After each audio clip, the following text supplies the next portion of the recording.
हाय दोस्तों, आज क्लास शुरू करते हैं। मैंने पहले ही बोला था आपसे कि एनसीईआरटी की बुक शुरू करेंगे। आज अध्याय 1 से शुरू करते हैं। क्या, कब, कहाँ और कैसे, मतलब घटना क्या थी और कब घटी थी और कौन सी जगह पर घटी थी और कैसे घटी थी। रसीदा का सवाल। रसीदा बैठी अखबार पढ़ रही थी। अचानक उसकी निगाह एक सुर्खी पर पड़ी। 100 साल पहले। वह सोचने लगी कि यह कोई कैसे जान सकता है कि इतने वर्ष पहले क्या हुआ। मतलब वो सोच रही, ऐसे कुछ साधन हैं क्या अपन जान आज के आप लोग हैं, हम लोग जान सकते हैं कि पहले क्या हुआ था। कल की बात हो या 10 साल पहले की बात हो, तो हम और आप किसी और से पूछ भी सकते हैं कि किसी ऐसे आदमी से उस समय होगा उपस्थित तो बता देगा ऐसा हुआ। तो कैसे पता लगा। यह जानने के लिए कि कल क्या हुआ था। तुम रेडियो सुन सकते हो, रोडी टेलीविज़न देख सकते हो या फिर अखबार पढ़ सकते हो। साथ ही यह जानने के लिए पिछले साल क्या हुआ था, तुम किसी ऐसे व्यक्ति से बात कर सकते हो जिससे उस समय की स्मृति हो, मतलब स्मृति ना उसे पता हो, ज्ञात हो, लेकिन बहुत पहले क्या हुआ था यह कैसे जान सकते हो। हाँ, अतीत के बारे में हमें क्या जान सकते हैं। अतीत के बारे में हम क्या जान सकते हैं। अतीत के बारे में बहुत कुछ जाना जा सकता है। जैसे लोग क्या खाते थे, मतलब पहले के लोग क्या खाते थे, ये सवाल सबसे ज़्यादा मोस्ट है। कैसे कपड़े पहनते थे, किस तरह के घरों में रहते थे, और हम आखेटकों मतलब शिकारियों, पशुपालक, कृषकों, शासकों, व्यापारियों, पुरोहित, शिल्पकारों, कलाकारों, संगीतकारों या फिर वैज्ञानिकों के जीवन के बारे में जानकारियाँ हासिल कर सकते हैं। यही नहीं, हम यह भी पता कर सकते कि उस समय बच्चे कौन से खेल खेलते थे, कौन सी कहानियाँ सुना करते थे, कौन से नाटक देखा करते थे या फिर कौन कौन से गीत गाते थे। मतलब ये सारे सवाल हैं। एक तो ये सवाल है, लोग क्या खाते थे सबसे मोस्ट, और क्या पहनते थे, क्या कपड़े कैसे पहनते थे, दूसरा सवाल। तीसरा, किस तरह के घरों में रहते थे, और तीसरा, आखिर तक शिकारियों, पशुपालक, कृषकों, व्यापारियों, पुरुष, शिल्पकारों, कलाकारों, संगीतकारों या फिर विज्ञानियों के जीवन के बारे में जानकारी है। मतलब यही 3 सवालों के बारे में वो जानना है। 1 नंबर, 2 और ये 3। और लोग कहाँ रहते थे, आप देख ले। नर्मदा नदी का पता लगाओ। लाखों साल में नर्मदा नदी मानचित्र वन में। चलो देखते हैं मानचित्र वन में नर्मदा नदी, जरई नर्मदा नदी। मैंने आपसे बोला था कि आप बहुत अच्छे से एनसीईआरटी पढ़ाएंगे, आपको चित्र भी बताएंगे, उसी तरह से पढ़ाए। लोग इस नदी के तट पर, मतलब नर्मदा के तट पर रह रहे हैं। यहाँ रहने वाले आरंभिक लोग, मतलब शुरुआत के लोगों में से कुछ कुछ कुशल संग्राहक, मतलब जो कुछ बहुत अच्छे संग्राहक थे, जो आसपास के जंगलों की विशाल संपदा से परिचित थे। मतलब आसपास क्या जंगल, उनसे उन्हें परिचय था। अपने भोजन के लिए वे क्या खाते थे, जड़ों, फलों तथा जंगल के अन्य उत्पादों का यहीं से संग्रह मतलब इकट्ठा करते थे। वे जानवरों का जानवरों का शिकार भी करते थे। लाखों साल, देखो मैंने भी पढ़ा था तो उसमें नोट किया था, लाखों साल पहले लोग आर्किटेक्ट के रूप में नर्मदा पर बसे थे, नर्मदा नदी के किनारे।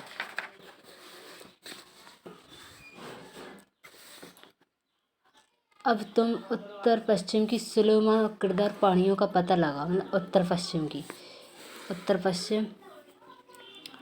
उत्तर पश्चिम जिरा सुलेमान और किरदार पहाड़ियाँ। जिरे उत्तर पश्चिम की सुलेमान और किरदार पहाड़ियाँ। इसी क्षेत्र के में कुछ ऐसे स्थान हैं जहाँ लगभग 8,000 वर्ष पूर्व स्त्रियाँ पुरुषों ने सबसे पहले गेहूँ तथा जौ जैसी फसलों का उपजाना आरंभ किया। उन्होंने मतलब उन्होंने सबसे पहले क्या किया, गेहूँ और जौ जैसी फसलों का उपजाना प्रारंभ किया। और पशुपालन में क्या किया, भेड़, बकरी और गाय बैल जैसे पशुओं को पालतू बनाना शुरू किया। लोग गांव में रहते थे, मतलब वहाँ उस जगह गांव में रहते थे। जैसे उत्तर पूर्व में गारो, मध्य भारत में विंध्य पहाड़ियों वहाँ रहते थे। पूर्व में मध्य पता लगा तो मतलब हम आपको बताते हैं। मध्य मतलब विंध्य पहाड़ियाँ और गारो, यहीं कहीं गारो होगी, पता नहीं गारो कहाँ होगी। 1 मिनट रुकिए, मैं बता रही हूँ। गारो, विंध्य पहाड़ियाँ, किरदार, यहाँ है गारो, ये रही गारो। ब्रह्मपुत्र मतलब उड़ीसा, इधर पूर्व पश्चिम तरफ पहाड़ियों, मतलब गारो और विंध्य पहाड़ियों पर कुछ ऐसे अन्य क्षेत्र थे जहाँ कृषि का विकास हुआ था। मतलब जहाँ सबसे पहले चावल उगाया था, मतलब गारो और विंध्य पहाड़ियों पर, गारो विंध्य पहाड़ियों पर सबसे पहले कृषि हुई थी। सबसे पहले कृषि हुई थी। और माचे सिंधु तथा इसकी सहायक नदियों, सिंधु तथा सहायक नदियों, मतलब सिंधु ये रही, इधर देखो, और सहायक नदियाँ यहीं को देखो जी रही, झेलम, चिनाब, रावी, सतलुज आदि। सहायक सिंधु तथा सहायक मतलब इतना, सिंधु तथा सहायक नदी इतना काट के इतना पढ़ा तो तुमको बहुत सरल पड़ेगा। इतना ही तक पढ़ो, यहाँ से सिंधु, यहाँ से शुरू करो। सिंधु तथा इसकी सहायक नदियों की सहायक नदियों उन्हें कहते हैं जो एक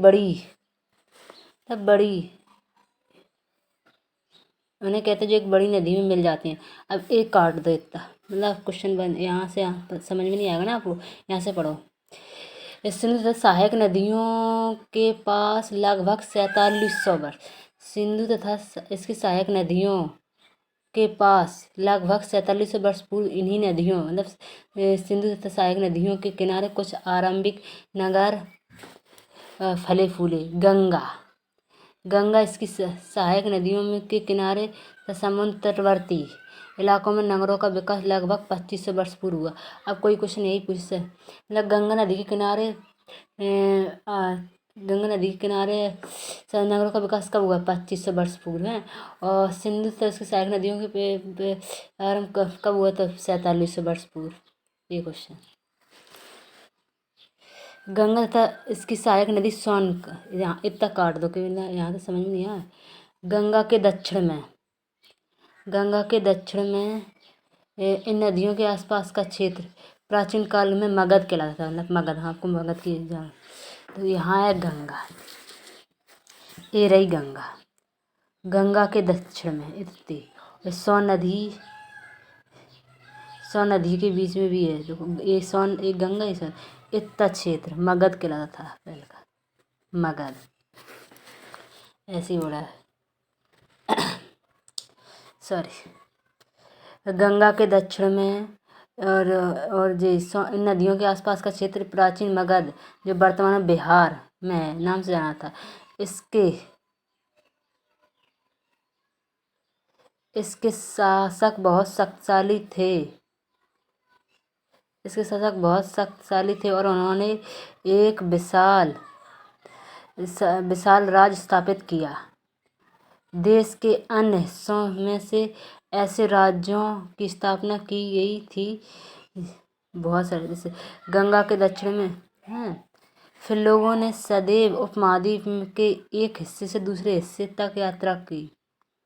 कभी कभी हिमालय जैसे क्षेत्र, ऊंचे पर्वतों, पहाड़ियों, रेगिस्तान, नदियों तथा समुद्र के कारण यात्रा जोखिम भरी होती थी। फिर भी ये यात्रा के लिए असंभव नहीं था, मतलब कठिन तो था लेकिन असंभव नहीं था। अतः कभी लोग काम की मतलब जाते क्यों थे वहाँ से, तो यहाँ क्वेश्चन पूछेगा एनसीईआरटी का। एक ये रहा, कभी लोग मतलब ये कहते थे कि पहले के लोग यात्रा क्यों करते थे, तो इसके लिए बोलते कभी लोग काम की तलाश में, और प्राकृतिक आपदाओं के कारण एक स्थान से दूसरे स्थान जाना पड़ता है। प्राकृतिक आपदाओं कैसे हो सकती, जैसे कि वहाँ सूखा पड़ गया तो यहाँ खाने को कुछ मिल नहीं रहा, या अधिक जानवर आ गए, या वहाँ ठंड बहुत पड़ रही है तो दूसरी जगह जाना ही पड़ेगा, या वर्षा से अधिक वहाँ तहस नहस होगा। ये अपनी भाषा में है।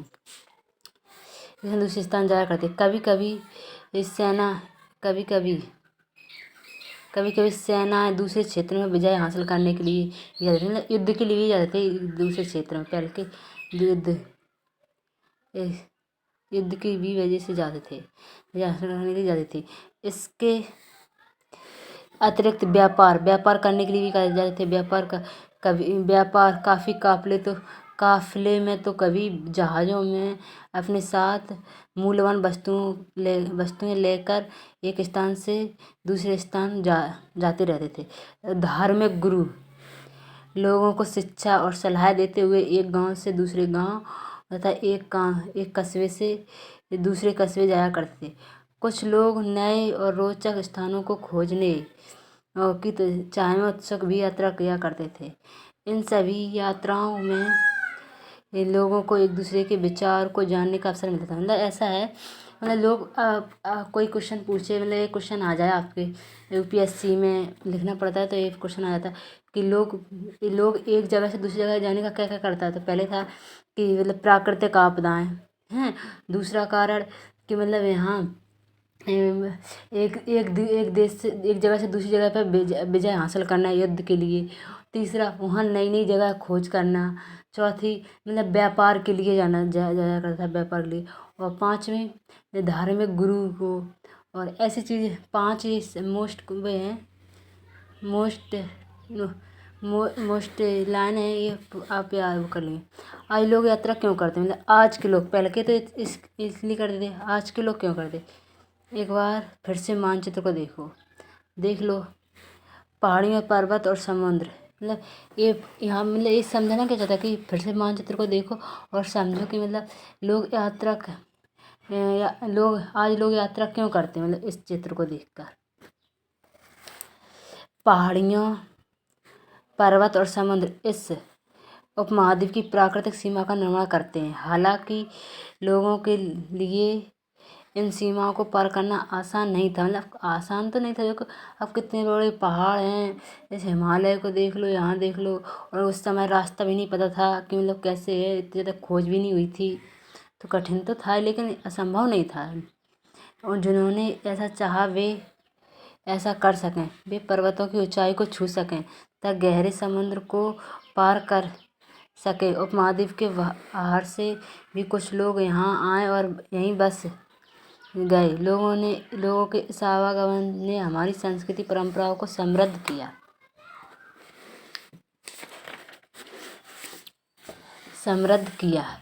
कई 100 वर्ष से लोग पत्थर को तराशने, संगीत रचने और यहाँ तक कि भोजन बनाने के नए तरीके के बारे में एक दूसरे के विचारों को अपनाते। मतलब अब ऐसा है, देखो अब जा रहा है एक देश से दूसरे देश में जा रहा है तो उनकी चीज़ अपन अपनाएंगे, अपनी चीज़ वो अपनाएंगे, ये तो होता रहता है। देश का नाम, अपने भारत का नाम कैसे पड़ा, ये सबसे बस, और ये नेट एग्जाम में भी आता है। भारतवर्ष का आता है कि मतलब अपने देश का नाम कैसे और कहाँ पड़ा, सबसे पहले कहाँ मिला देश का नाम। अपने देश के लिए हम प्रिया इंडिया तथा भारत जैसे नामों का प्रयोग करते हैं। इंडिया शब्द इंडस से निकला है, जिसे संस्कृत में सिंधु कहा जाता है। ईरान, मतलब एटलस छोड़ेगा, ईरान के लोग और यूनान के लोग लगभग 2500 वर्ष, इतना काट दो। ईरान और यूनान के लोग, ये मत पढ़ो, ये सही नहीं है, क्वेश्चन समझ में नहीं आता ना आपको। ईरान और यूनान के लोग लगभग 2500 वर्ष पूर्व उत्तर पश्चिम की ओर से आने वाले ईरानियों और यूनानियों ने सिंधु को हिंदोस अथवा इंदोस और इस नदी के पूर्व में स्थित भूमि प्रदेश को इंडिया कहा है। भारत नाम का प्रयोग उत्तर पश्चिम में रहने वाले लोगों के एक समूह के लिए किया जाता था। इस समूह का उल्लेख संस्कृत की आरंभिक कृति ऋग्वेद में भी मिलता है। बाद में इसका प्रयोग देश के लिए होने लगा। मतलब एक यूनान के, और यूनान के लोग आते हुए सिंधु नदी को सिंधु नहीं कह पाते, हिंदू कहते, हिंद, इंडस कहते, इसलिए यूनान इंडिया कहते। सबसे पहले अपने भारतवर्ष का उल्लेख कहाँ, तो उसके जूनागढ़ के रुद्रदामन का जूनागढ़ का अभिलेख है, उसमें मिलता है भारतवर्ष। और सबसे पहले विदेशों में अपने को इंडिया कहाँ थे, यही ईरान का राजा है धारा प्रथम, उसके अभिलेख कौन सा अभिलेख है याद नहीं है, वो अभी बता देंगे आपको बाद में जब अतीत के बारे में कैसे जाने। अभी बताओ अतीत के बारे में जानने के लिए क्या क्या होता है। तो अतीत की जानकारी हम अतीत की जानकारी हम कई तरह से प्राप्त कर सकते हैं। इनमें से एक तरीका अतीत में लिखी पुस्तकों को ढूंढना, मतलब पुस्तकें ढूंढो तो अतीत को पता है, और पढ़ना, और पुस्तकों के हाथ से लिखी होने के कारण पांडुलिपियाँ कही जाती हैं। मतलब जो पहले के ज़माने में हाथ से लिखे जाते उन्हें पांडु। अंग्रेजी में पांडुलिपियों के लिए प्रयुक्त होने वाला शब्द मैन्युस्क्रिप्ट है, ये सबसे मोस्ट है, ये आप याद रखना। शब्द लेटिन